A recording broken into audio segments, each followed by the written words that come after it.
दोस्तों B success plus के YouTube channel में मैं बीरेश कुमार आप सभी का बहुत बहुत स्वागत करता हूं। दोस्तों पर्यावरण की सीरीज में जलवायु परिवर्तन के टॉपिक को कंटिन्यू करते हुए आज हम जलवायु परिवर्तन का दूसरा पार्ट देखने वाले हैं। पहले पार्ट में हम जलवायु को पढ़ चुके हैं, जलवायु के प्रभाव देख चुके हैं। जो भी व्यक्ति चैनल पर नए आए हैं तो प्लीज़ पार्ट 1 को आप अवश्य देख लें, डिस्क्रिप्शन में आपको लिंक दे दी गई है। तो चलिए दोस्तों, आज हम जलवायु परिवर्तन में बहुत ही अच्छे पॉइंट्स को क्लियर करने वाले हैं और बहुत सारे सम्मेलन देखने वाले हैं, कॉप के बारे में पढ़ने वाले हैं। तो चलिए स्टार्ट करते हैं। तो प्लीज़ वीडियो को अंत तक देखना, ठीक है दोस्तों।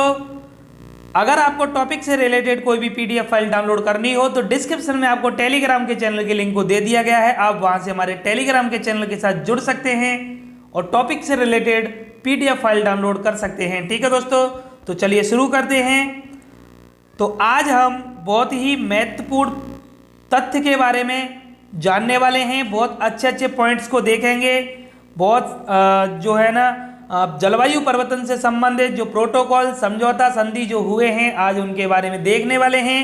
और ज़्यादातर मुझे पता है कि कॉप के बारे में आपको नहीं पता होगा, कॉप को कौन जारी करता है, कैसे कॉप का क्या काम होता है, ठीक है। तो ये सब आज हम पढ़ने वाले हैं, तो प्लीज़ वीडियो के साथ बने रहिए, अंत तक देखना।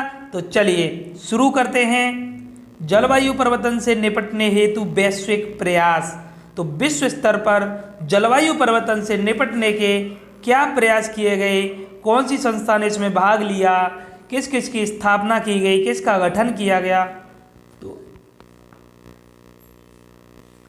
तो चलिए सबसे पहले आईपीसीसी के बारे में पढ़ते हैं। आईपीसीसी क्या है? तो आईपीसीसी की जो फुल फॉर्म है डायरेक्ट एग्जाम में पूछ ली जाती है, तो देखना दोस्तों, अच्छे से याद करना। आईपीसीसी को कहते हैं inter governmental panel on climate change, जलवायु परिवर्तन पर अंतर सरकारी पैनल, ठीक है। आईपीसीसी का क्या काम है, कब स्थापना हुई, चलिए देखते हैं। आईपीसीसी की स्थापना 1988 में की गई थी। यूएनईपी जो कि संयुक्त राष्ट्र पर्यावरण कार्यक्रम, इसके बारे में पढ़ चुके हैं। यूनाइटेड नेशंस एनवायरनमेंट प्रोग्राम और डब्ल्यूएमओ मौसम विज्ञान संगठन, वर्ल्ड मेट्रोलॉजिकल ऑर्गेनाइजेशन, ठीक है। इन दोनों के द्वारा जो है आईपीसीसी की स्थापना की गई 1988 में। डायरेक्ट क्वेश्चन पूछा जाता है यहाँ से। देखिए दोस्तों, बहुत सारे प्रश्न हमारे बन सकते हैं कि पहला तो आईपीसीसी की फुल फॉर्म ये हमें पता होनी चाहिए। ज़्यादातर एक या दो फुल फॉर्म पूछी जाती है एग्जाम में, ठीक है। और आईपीसीसी का गठन कब हुआ? 1988 में। किसके द्वारा? यूएनईपी और डब्ल्यूएमओ के द्वारा, ठीक है। यह संयुक्त राष्ट्र का एक निकाय है।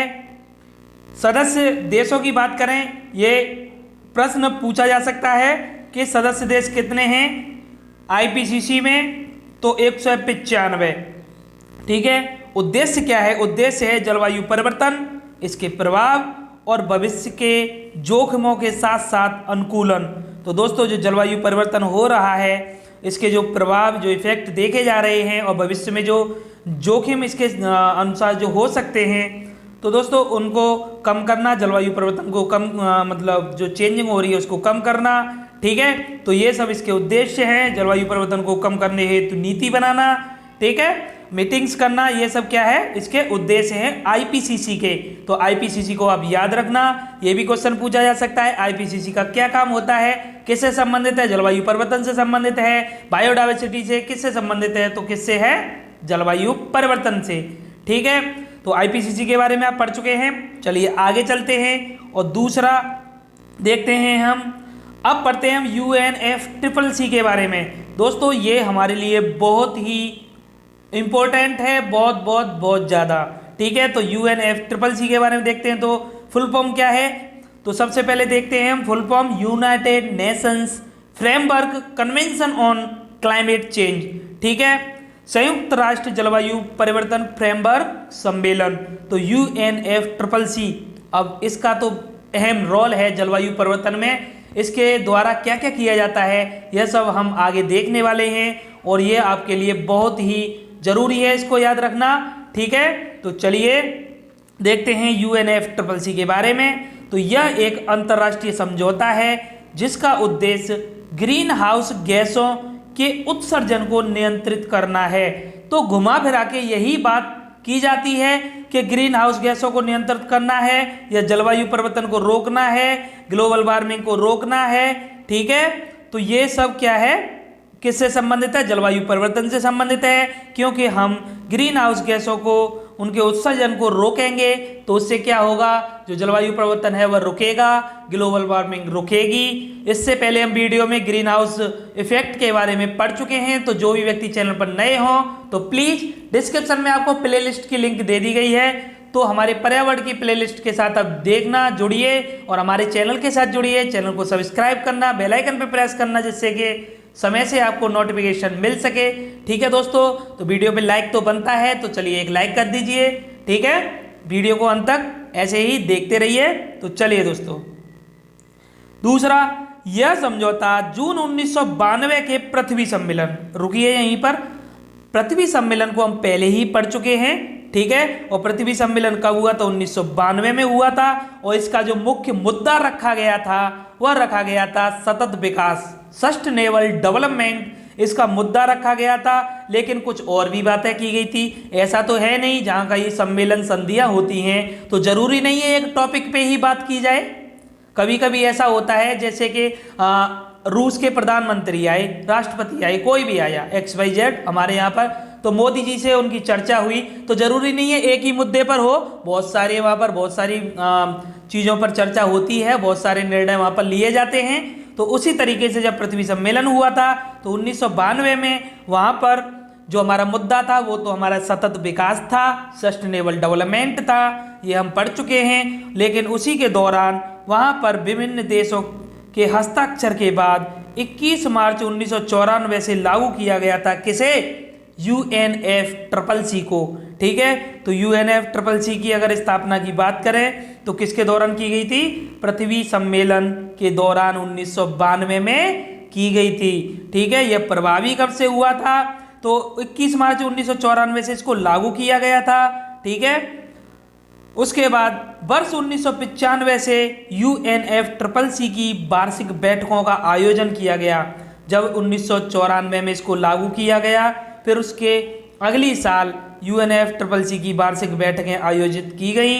इसके तहत ही 1997 में क्योटो प्रोटोकॉल बहुत ही इंपॉर्टेंट है और पूछा जाता है क्योटो प्रोटोकॉल किससे संबंधित है। अभी हम देखना, आगे हमने सबसे बाद में सभी जो बैठकें हैं, वार्षिक बैठकें, इनको कॉप कहा जाता है। देखिए अभी आगे पढ़ने वाले हैं तो सभी कॉप के बारे में देखने वाले हैं, जहाँ से 1995 से स्टार्टिंग हुई है तो उससे 2019-20 तक हम देखने वाले हैं अच्छे से।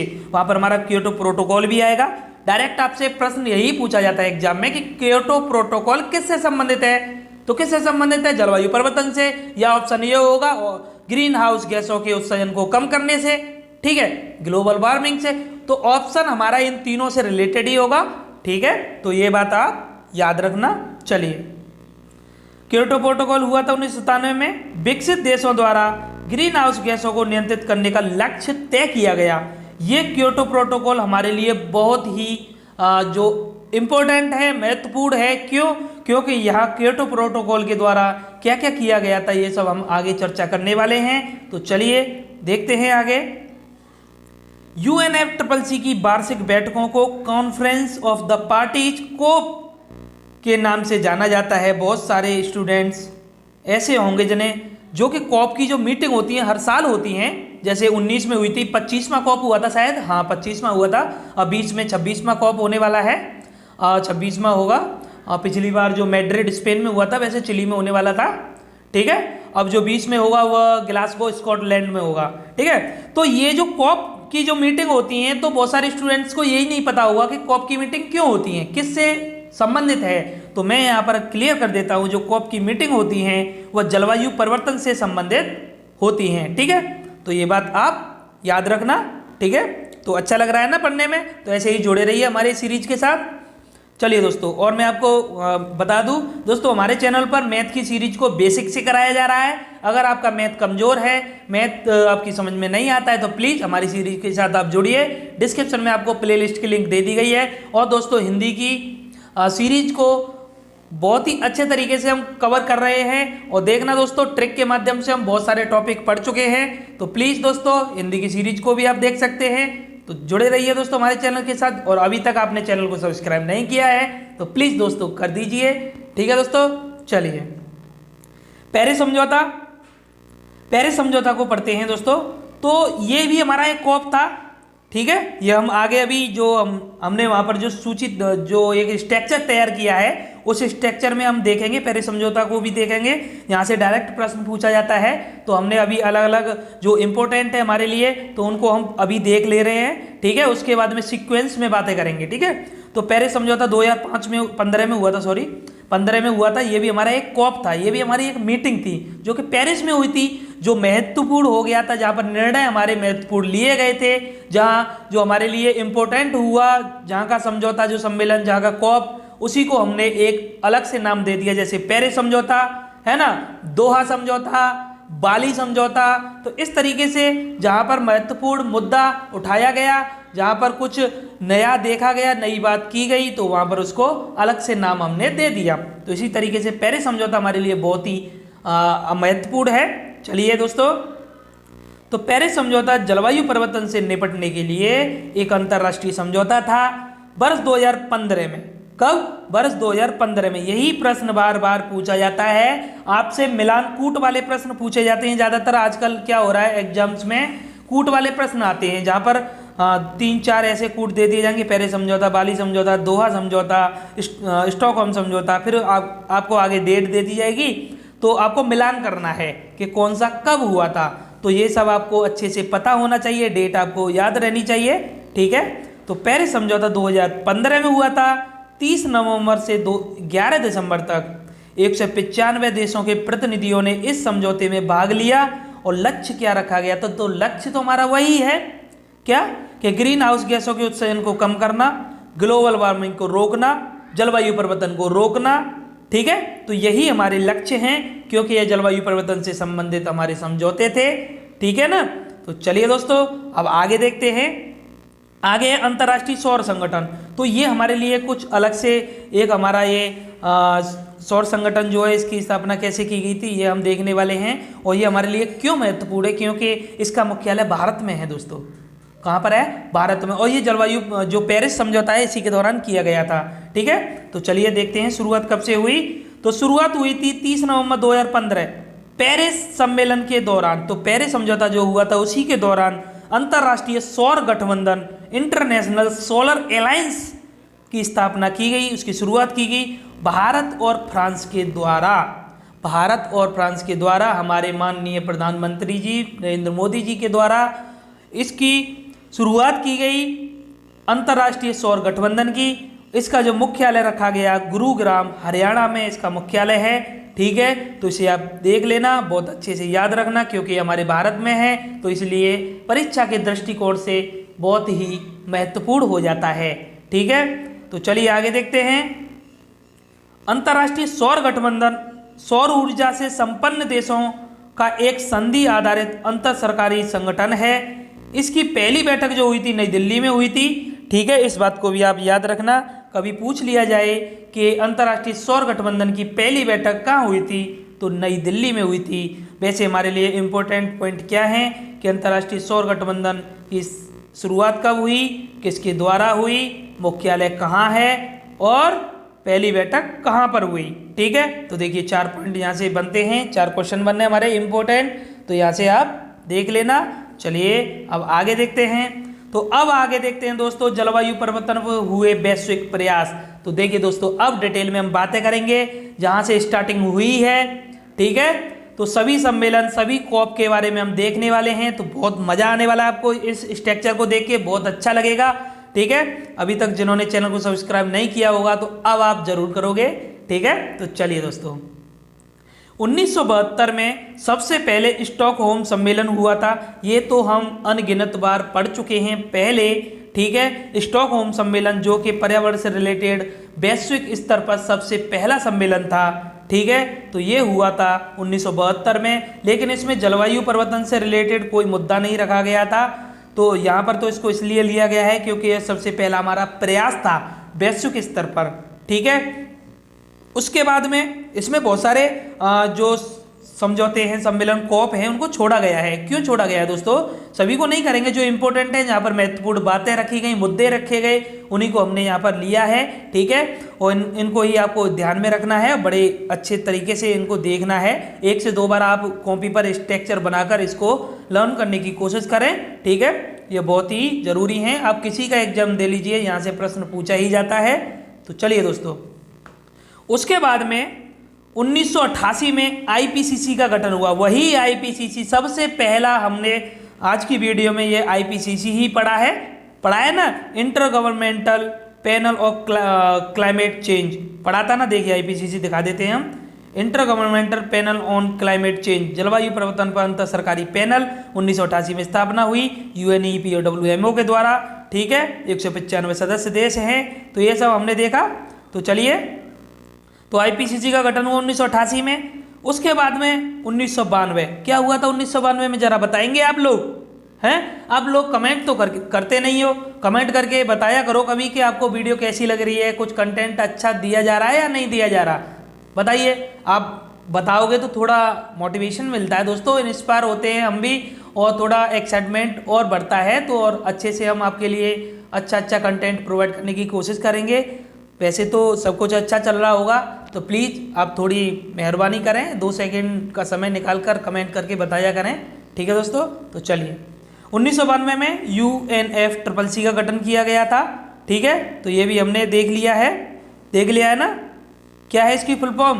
पूछी जाती है ना, United Nations framework convention on climate change. ठीक है, इसकी जो गठन किया गया 1992 में पृथ्वी सम्मेलन के दौरान किया गया था। ठीक है, फिर उसके बाद में 1995 में पहला कॉप हुआ था। ये हमारे लिए बहुत ही इम्पोर्टेंट क्वेश्चन है। 1995 में पहला कॉप हुआ था।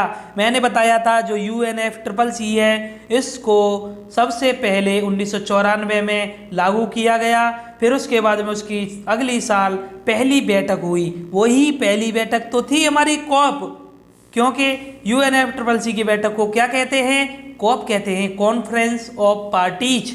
ठीक है, यहाँ पर जितने भी सदस्य देश हैं वहाँ के प्रतिनिधि आते हैं और इस मीटिंग में हिस्सा लेते हैं। वहाँ पर जो मुद्दे होते हैं, जलवायु परिवर्तन से, ग्रीन हाउस गैसों को उत्सर्जन को कम करने से और ग्लोबल वार्मिंग को रोकने से संबंधित, वहाँ पर ये चर्चा की जाती है।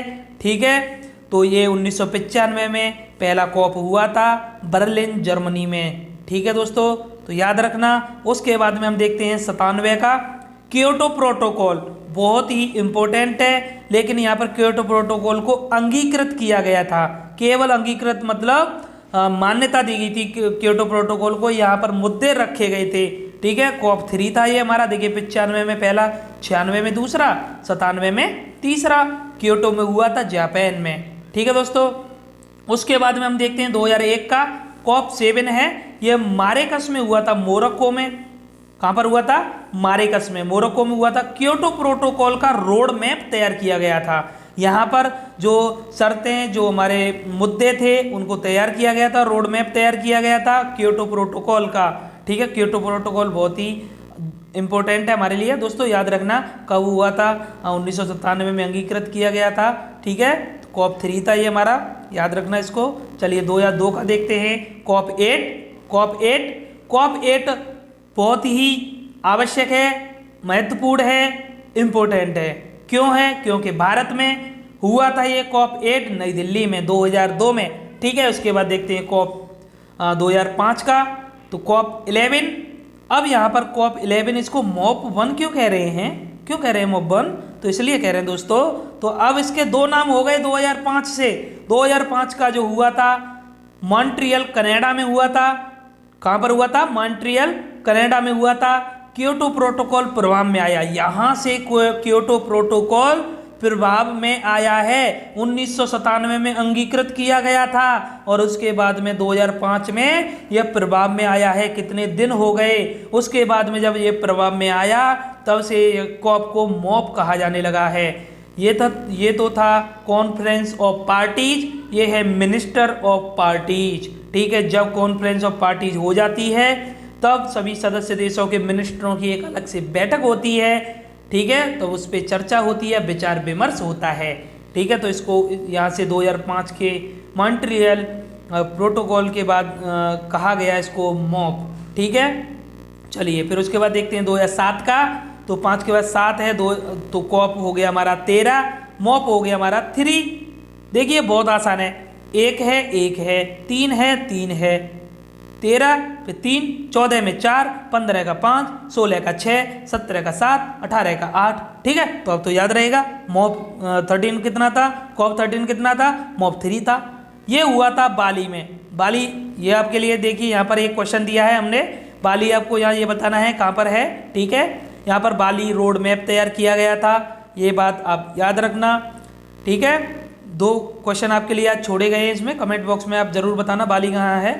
2009 में कॉप 15 हुआ था, इसको मॉप 5 कहेंगे। देखिए 15-5, ठीक है, 15-5।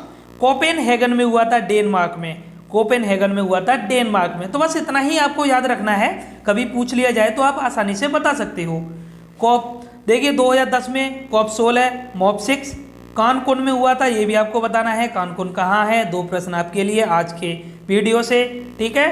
चलिए 2012 में कॉप 18 हुआ था, मॉप 8 दोहा में हुआ था, कतर की राजधानी दोहा। क्योटो प्रोटोकॉल का ये दूसरा चरण यहाँ से स्टार्ट किया गया था, कुछ समय सीमा हमारी रखी गई थी क्योटो प्रोटोकॉल में, 2012 तक की रखी गई थी पहले, ठीक है। 2005 से अब ये 2013 से 20 तक का द्वितीय चरण यहाँ पर स्टार्ट हुआ क्योटो प्रोटोकॉल में। दोस्तों ये यही है, कुछ लक्ष्य रखे जाते हैं कि यहाँ से जो है कुछ समय सीमा जो आपके लिए दे दी जाती है कि 5 से लेकर आपको ये 2012 तक ये करना है कि आपको जो कार्बन डाइऑक्साइड है इसका उत्सर्जन कम करना है। तो ये सब लक्ष्य जो है रखे जाते हैं, और जो रोकने के लिए जो ग्रीन हाउस गैसों का उत्सर्जन है उनको रोकने के लिए, जलवायु परिवर्तन को रोकने के लिए यही मुद्दे यहाँ पर रखे जाते हैं दोस्तों, और ये चरण रखे जाते हैं कि यहाँ पर ये आपको सुधार करना है, ठीक है। तो चलिए आगे देखते हैं। 2013 में कॉप कितना हुआ था, 19 हुआ था, तो मॉप 9 हो गया, वारसा पोलैंड में हुआ था, ठीक है। उसके बाद 2015 में हमारे लिए बहुत ही महत्वपूर्ण है 2015 का पेरिस समझौता, अभी हम पढ़ चुके हैं ना पेरिस समझौता को, ठीक है। तो पेरिस समझौता 2015 में हुआ था, कॉप 21 था ये, मॉप 11 था, ठीक है। तो मैंने आपको बताया था वहाँ पर कि ये भी हमारा एक कॉप था, कॉन्फ्रेंस ऑफ पार्टीज, ठीक है। आगे देखिए 2019, 15 के बाद सीधे देखते हैं 2019 में कॉप 25 हुआ है पिछली साल, अब ये 2020 चल रही है ना, पिछली साल कॉप 25 हुआ है, मॉप 15 था, स्पेन मैड्रिड में, ठीक है। वैसे ये चिली में होने वाला था, चिली में, तो चिली में इलेक्शन वगैरह थे, तो इलेक्शन की वजह से इसको मैड्रिड स्पेन में किया गया है, और ठीक है। तो इस बात को आप ध्यान देना, चलना आगे देखते हैं। 2020 में इस बार जो होने वाला है 2020 में वह कॉप 26 है, मॉप 16 है, ग्लासगो स्कॉटलैंड में होने वाला है। तो चलिए इसी तरीके से ये कॉप हमारे होते रहते हैं प्रत्येक वर्ष, और यहीं पर मुद्दे हमारे इन पर चर्चा होती रहती है, विचार विमर्श होता रहता है, ठीक है। कुछ दिन पहले जो है 19 में ही शायद अमेरिका अलग हुआ था, पिछली साल अमेरिका इससे अलग हो गया है सदस्य देशों में से, ठीक है। तो चलिए दोस्तों आज की वीडियो में बस इतना ही।